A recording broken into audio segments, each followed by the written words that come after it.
they were going to let him go. And I went to George and I said, George, I've got an idea.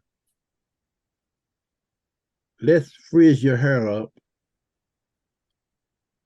and say you've seen the light. You've been around me so long. You've been eating collard greens and hot water cornbread, neck bones, and you love it.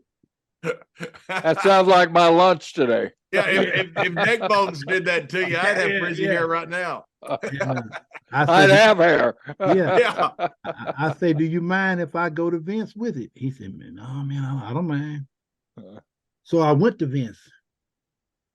And Vince said, yeah, I love it. So Vince calls George and he said, George, I don't have a place in my company for the one-man gang. But I do have a place for Akeem. Do you want it? George said, well, yes, of course, you know. Yeah.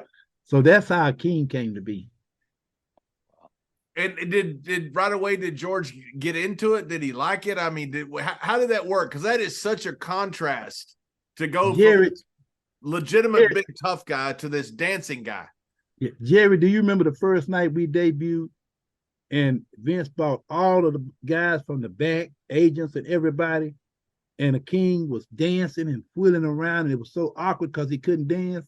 Yeah. And when we finally made it back to the dressing room, everybody was applauding, standing there clapping.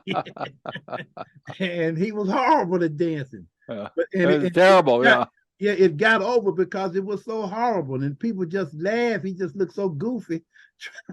I don't want to call my friend goofy. That's the thing. He just looked so goofy doing it. It got over. People loved it, man. Yeah. Hey, look at that big white guy can't dance like that. When he had his hands out like this doing the dance, that was the absolute worst. It was so bad. Did you help him? Did you train him any of that dancing? No, I did. You know the old saying, if it's not broke, don't fix it.